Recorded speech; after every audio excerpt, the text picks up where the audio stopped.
Here we are on the shores of Lake Osborne in Lake Worth, Florida. I'm going to show you my 1986 Nissan Hardbody truck. It's 4-cylinder, 5-speed. It's been a great truck. Got 115,000 miles on it. Had about 73,000 when I bought it.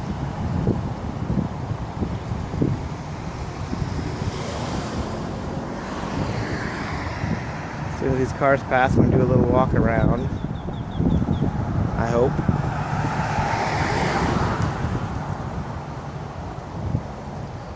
Looks just like a regular old work truck, but it's actually a lot more than that. So I've got a camper shell on there.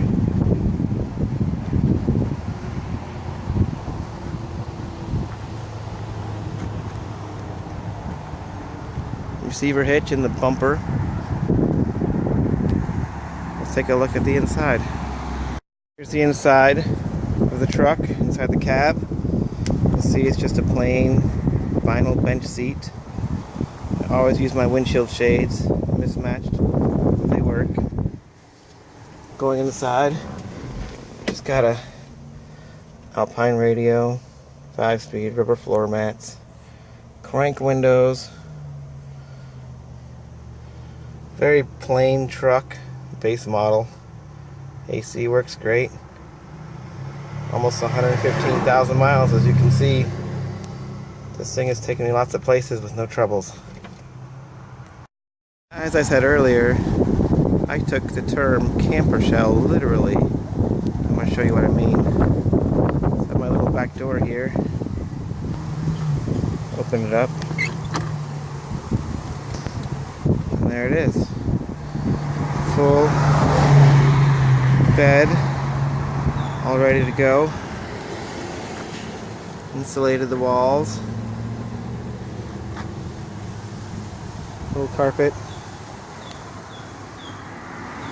We're going to dig into it a little bit deeper. Just wanted to open it up and give you a first shot of what it looks like in there with my vintage Star Wars blanket that actually came with the truck when I bought it. So I'm going to open this all up, show you a little bit more about my camper shell. So here we are, all opened up. A big door on each side. A large back door.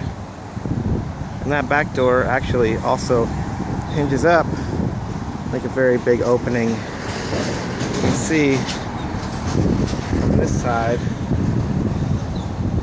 my bed. We'll look a little closer. See, it's all insulated.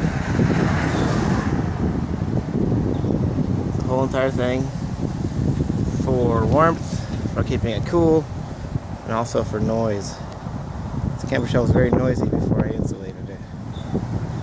And actually the insulation and the screws to build the bed are the only parts that I paid for.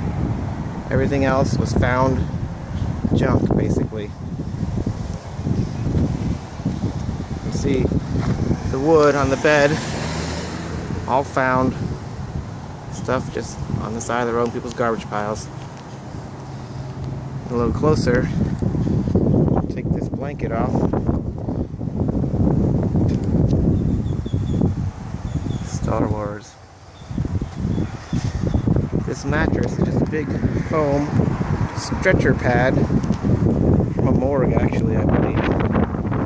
And slide that off. I'll show you what's underneath. It's a little too long. I planned on trimming it, but this didn't happen yet. So underneath here, oh, things have moved a little bit, but you can see some holes for storage along the way.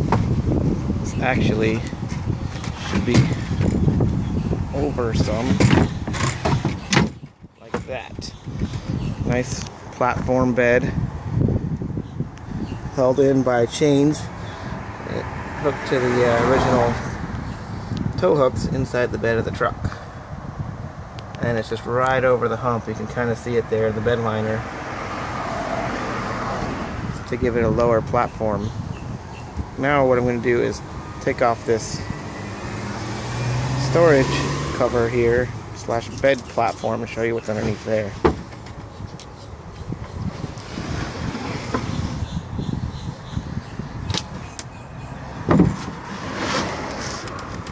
It's a bit of a mess since I went camping recently, but as you can see, there's lots of storage under here.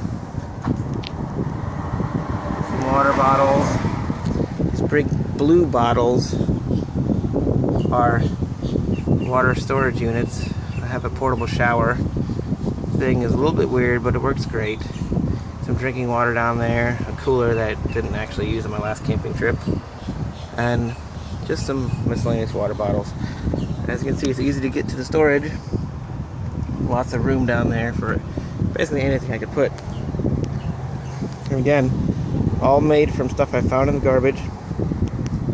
Some 2x4s, some plywood, and then some nice boards for the outside, all screwed together.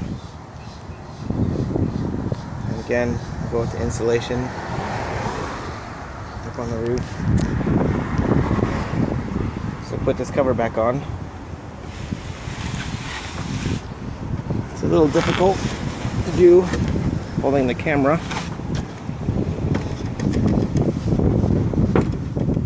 I just camped in this recently and it was great. Although it was difficult to get to the storage with the bed made, and the size of this mattress being a little too long also made it a little bit difficult, so I definitely need to cut it down. And honestly, this mattress being vinyl covered was a little bit warm, even though I was camping in 60-degree weather. So I'd probably do something about the vinyl covering. I don't think the dead people in the morgue really cared about the warmth of the mattress though.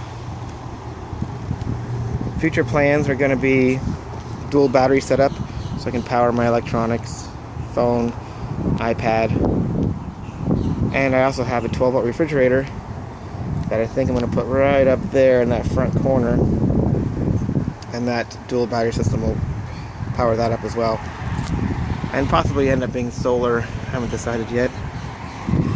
So here's my little camper. Works great. Like I said, I just camped in it recently.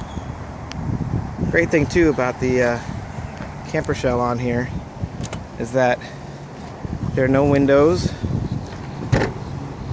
which makes it very dark inside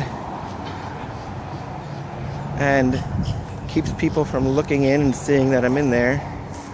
I like to do urban camping, basically just camping anywhere, parked on the side of the road or in a parking lot, and people just think it's a car parked in the parking lot. I'm going to go inside for a minute here, show you how dark it can get and how quiet it is.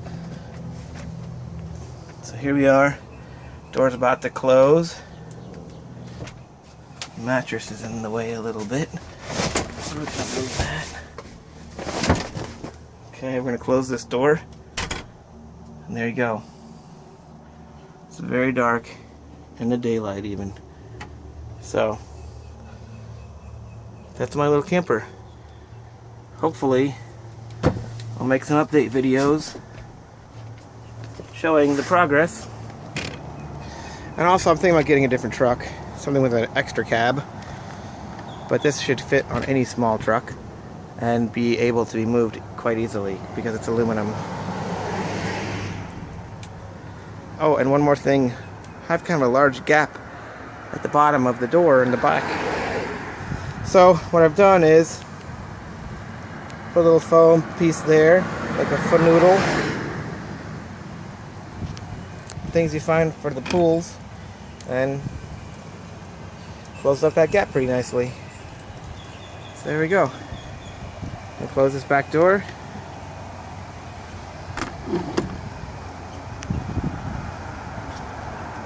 And pan out. One last look at my full truck with the camper shell.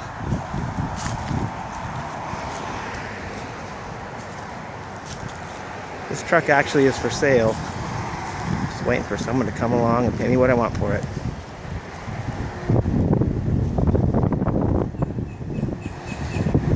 Until then, I'm just going to keep enjoying it. Thanks for watching. Hopefully you can use some of my ideas. I know I used YouTube and other places to get the ideas for this build myself. And possibly put a roof rack on that, also on that camper shell. So again, thanks for watching. Have a great day.